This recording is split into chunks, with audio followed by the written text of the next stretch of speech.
भगवतो अरहतो सम्मा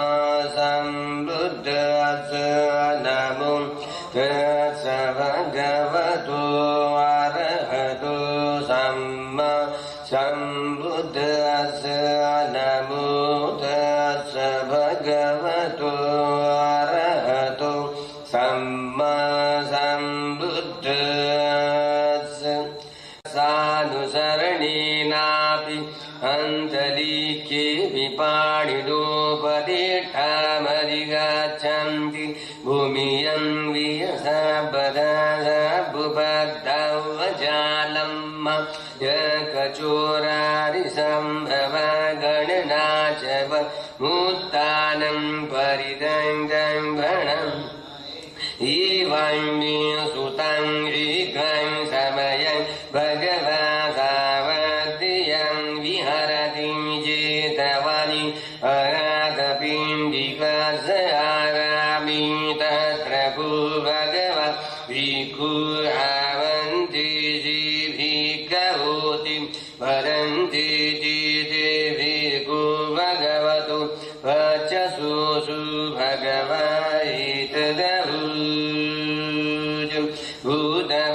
भूतवपन्धिकवे देवासुरसङ्गां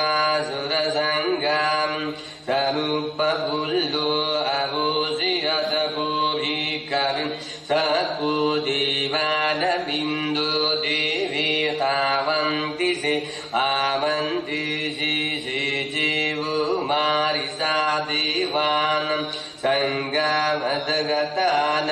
उपाच्यं भरां वा चम्पितान्तं वा लोमहंसुवं ममीव तस्मिन् समये रजगं उल्लोकयतं यं भविष्यति भयं वा चम्पितान्तं वा लोमहंसुवं सोपहिः सति नो चेमि रजगम् उल्लोके यादथ प्रजापति स देवराज सदजगं उल्लोके यातं प्रजापति सैवो देवराज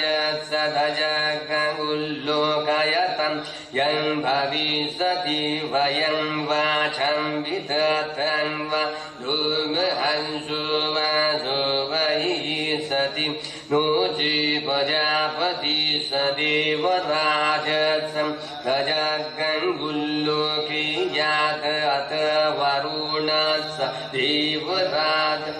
गजगं उल्लोके यात वरुणस्यैवो देवराजं गजगं उल्लोकयतं यं भविष्यति भयं वाचं विततं वा लोमहंसो सोपहि सति नो वरुणो देवराजस् गजगं उल्लोके यात अथ ईशानस्य देवराजं गजगं उल्लोके यात ईशानसैवो देवराजस् गजगं उल्लोकयतं यं भविष्यति भयं वाचं विततं वा लोमहंसो सोपहि सति तं भूपणभिकविं सकाशवा देवानमिन्द सदजगं उल्लोकयतं प्रजापति स वा देवराज सदजगं उल्लोकयतं वरुणा स वा देवराज गजगं उल्लोकयतं ईशानस्य वा देवराज सदजगं उल्लोकयतं यं भविष्यति भयं वाचं विततं वा लोमहंसुवं सोपहि सतिं पिपह्येततार्किसहेतुं सको हि कविं देवानबिन्दुं हरितरागु हरितदोषु हरितदुं विरुच्छं विहुत्रासि अलायिति अहं जगु विकरिं एवं वदामि तदेतु मागं कवि अरण्यगतानं वा रुक्खमूलगतानं वा शून्यागारगतानं वा उपजीयं भयं वा चम्बितत्रं वा दुर्वहंसु अमीव तस्मि समयं अनुसरिं यातं इति दिशो भगवारहं सम्मा सम्बुद्धो बीजाचरणसम्पन् सुगदुलुकविदु अनुत्तरुं पुरिसरं सारथि सदादेवमनुसानं वृद्धो भगवति ममं जिभुभिः अनुसरतं यं भविंसति भयं वाचं विदतं वा लोमहंसुं सुभैः सदीनो जीवम् अनुसरिण्यात् धम्मम् अनुसरिण्यात् स्वागादु भगवतारम् सन्दीर्थिको अकालिको एवसिकुम् भुवजतम् एदितभुरिन्यूहीति धमम् इवोभिक अनुसरतं यं भविष्यति भयं वाचविदन्तं वा धूमहंसु वा शुभैः नचिधम्मम् अनुसरेयं तं सङ्गं सुपदीयन्नं भगवतो सावगतं भूयुपदिवम् भगवतो सावगतं भूयायवदिवन्दो भगवतो सावगतं स्वामिजि बलिवन्दो भगवतो सावगतं भूयारिवं चत्वारि पुरिसयुगम्